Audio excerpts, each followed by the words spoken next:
This is no ordinary supper.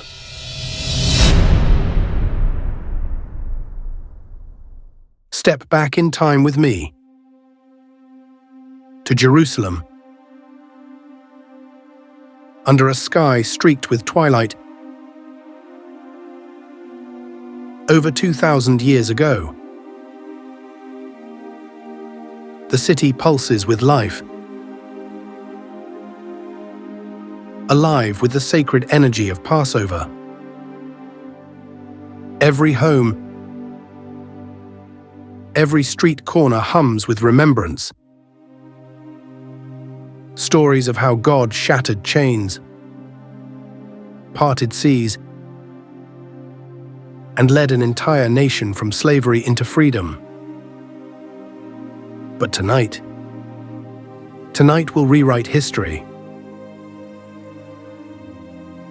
In an upper room, lit by the flicker of oil lamps, a simple meal is about to become the hinge on which eternity turns.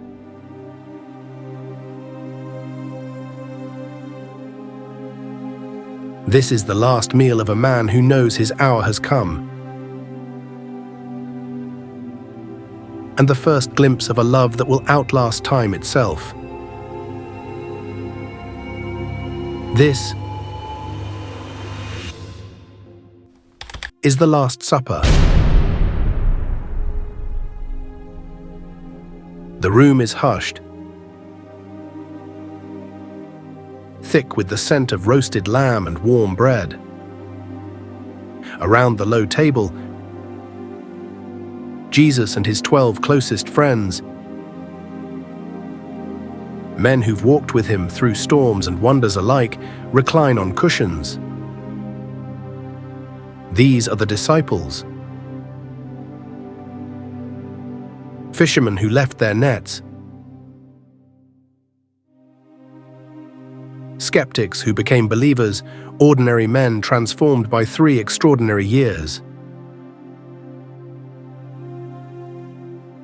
They've seen blind eyes flutter open at his touch, watched waves bow silent at his command, and felt their own hearts burn with his words. But tonight the laughter feels fragile. The air hums with something unspoken, a tension that makes the candlelight seem to flicker faster. Jesus looks at each face. Peter's fiery boldness, John's tender loyalty, even Judas,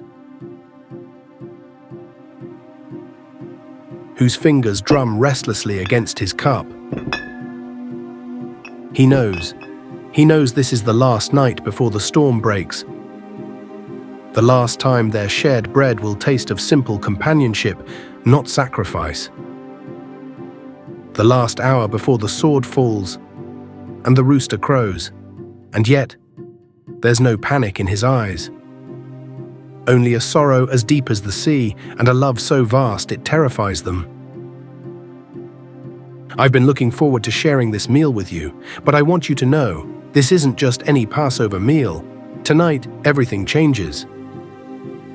What do you mean, teacher? What's going to happen? One of you here at this table will betray me. Then he rises. The linen of his robe whispers against the floor as he moves, not to the head of the table, but to the basin in the corner. The disciples exchange glances. What is he doing? The answer will shatter every expectation. The words hung in the air like a death sentence. Betrayal. The disciples froze, their breath catching in their throats. Eyes darted around the table, from face to familiar face, searching for some sign, some flicker of guilt. These weren't just followers, They were family. They had slept under the same stars, shared their last crust of bread, faced down angry mobs together. Who among them could sell out the man who had given them everything? Peter's hands clenched into fists, his mind racing. John, seated closest to Jesus, felt his stomach twist as he studied the master's grief-lined face. Even Judas, especially Judas, leaned forward, his voice a little too loud as he joined the others in asking, "Surely not I, Lord?"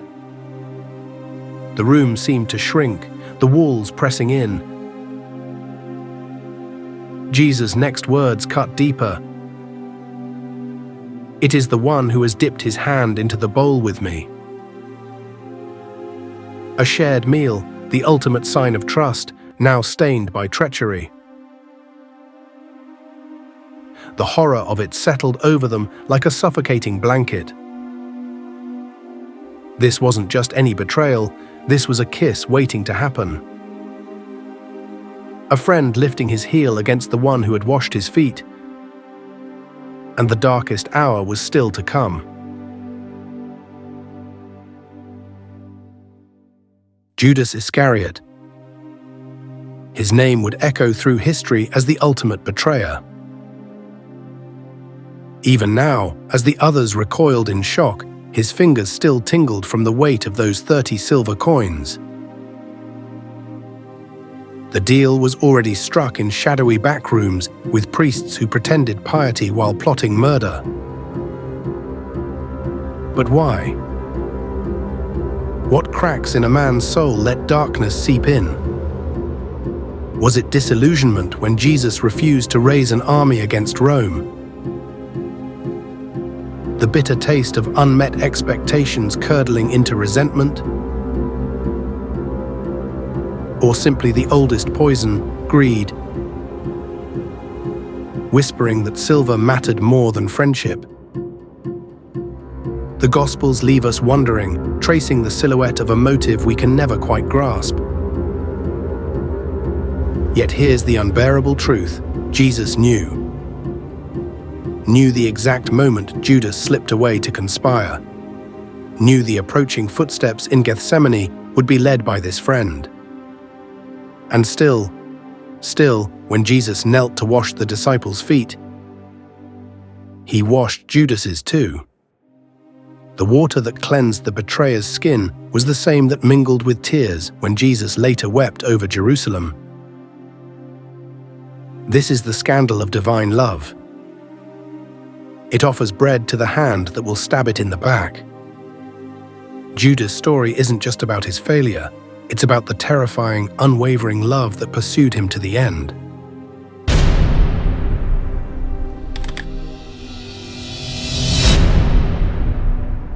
The room held its breath as Jesus lifted the flat, unleavened bread.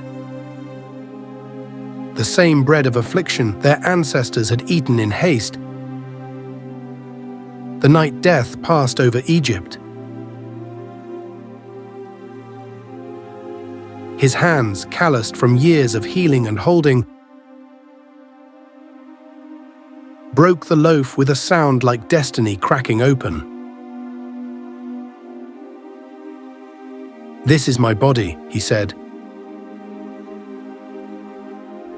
And in that moment, the ordinary became sacred. This wasn't just a metaphor.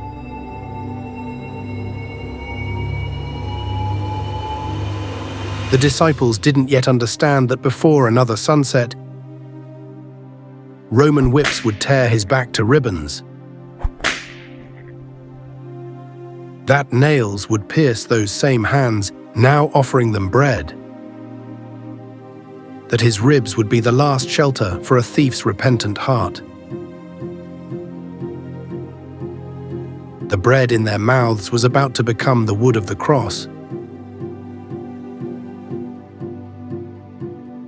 The weight of the world's sin, the brokenness that would make them whole. And then the staggering truth. "Do this to remember me."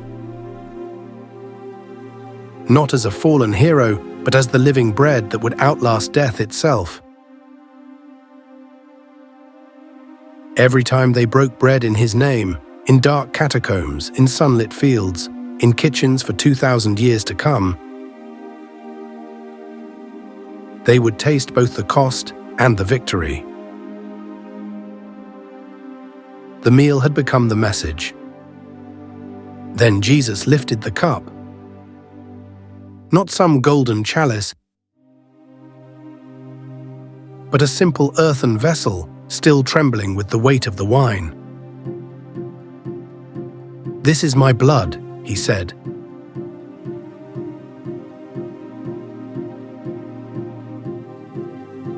His voice steady, yet thick with the gravity of eternity, poured out for you.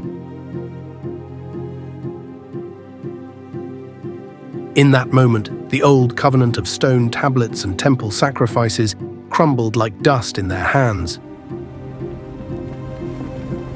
This was something radically new.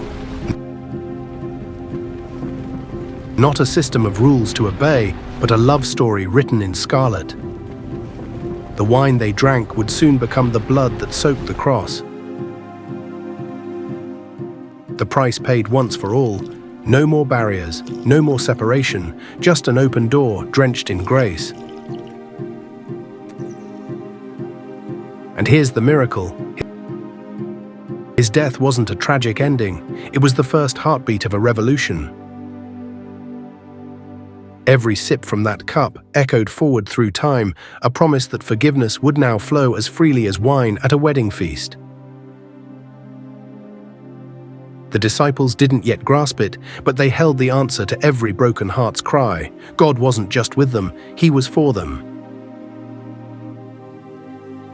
And this covenant, it would outlive empires, outlast the stars, and outlove every sin ever committed. The last drop in that cup was more powerful than all the armies of earth, because it was the seal on a love letter to the world.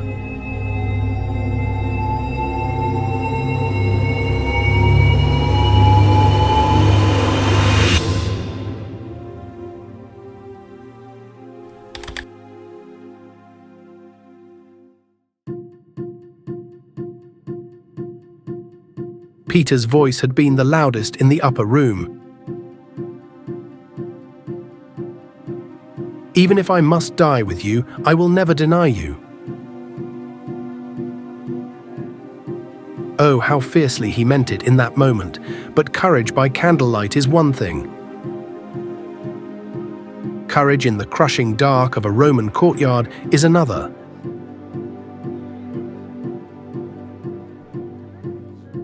Then the accusations came.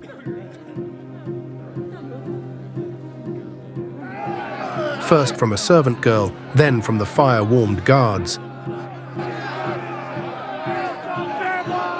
With each denial, Peter's words grew sharper.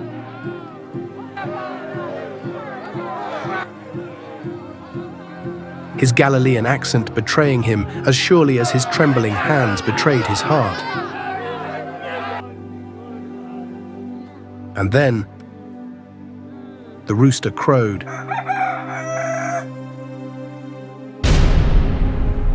That sound split the night, and Peter's soul. In an instant, he remembered Jesus' quiet prophecy, and the weight of his failure drove him to his knees. But here's the mystery woven through this broken moment.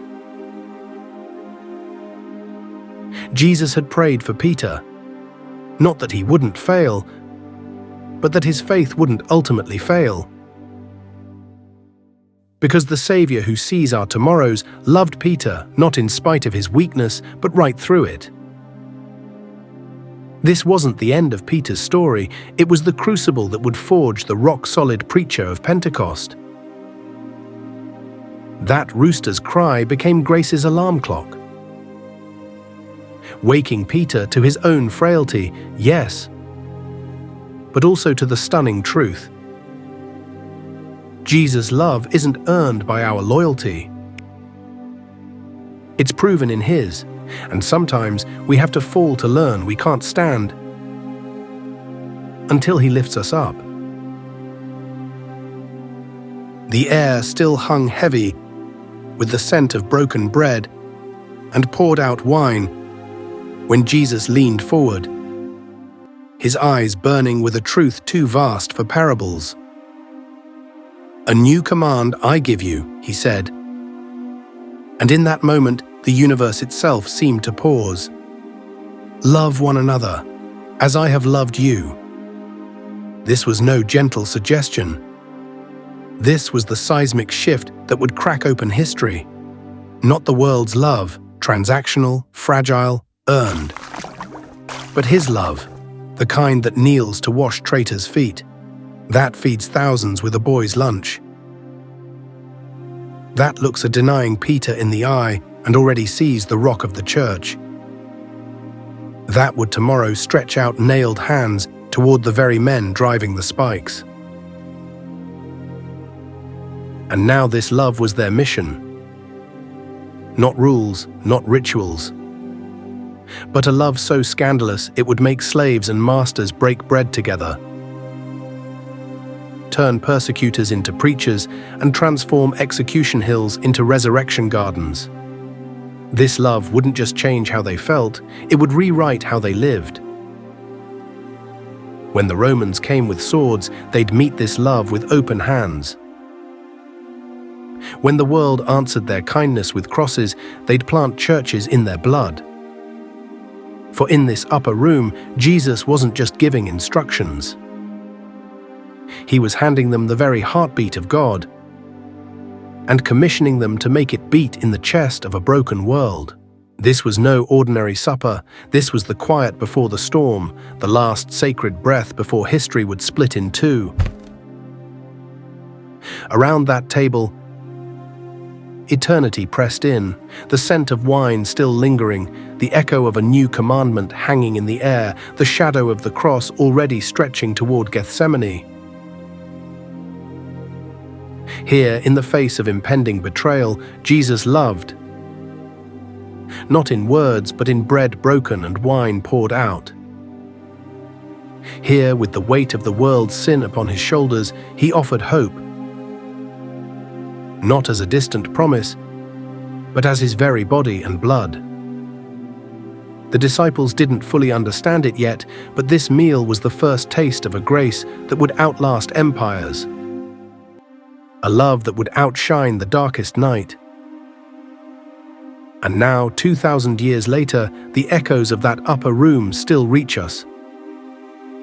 When we gather in grand cathedrals or quiet kitchens, in prisons or hospitals or war-torn streets, we break the same bread. We remember, not just a meal, but the man who became the meal. Not just a sacrifice, but a Savior who whispers to us across the centuries, "I would rather die than live without you." So when your own betrayals come, when your own crosses feel too heavy, remember this night. The light still shines in the darkness. The love that knelt to wash feet now kneels beside you. And no matter how far you've wandered, the table is always set, the chair always waiting. For this is the miracle of the Last Supper. The God who fed 5,000 with a boy's lunch now offers Himself, everything, forever, as the bread of life for a hungry world. As the candles flicker low and our time together draws to a close, we leave this upper room changed. Just as those first disciples were. What began as a simple Passover meal became the defining moment of God's love story with humanity. The echoes of this night still reverberate through time. In every act of selfless love that mirrors the Savior who washed feet, in every broken relationship restored by the power of forgiveness, in every dark valley walked with the hope of resurrection. Morning, may this story linger in your heart like the scent of sacred bread. May it challenge you to love when it's costly, to serve when it's inconvenient, to hope when all seems lost. And when you find yourself at life's difficult tables, facing your own betrayals, your own crosses, remember, the same hands that broke bread for traitors are breaking heaven's resources for you. The same voice that said, "Do this in remembrance," now whispers your name with unshakable love. So go forth, not just inspired, but empowered. For you carry within you the living memory of that last greatest supper, and the first glorious taste of grace that never ends.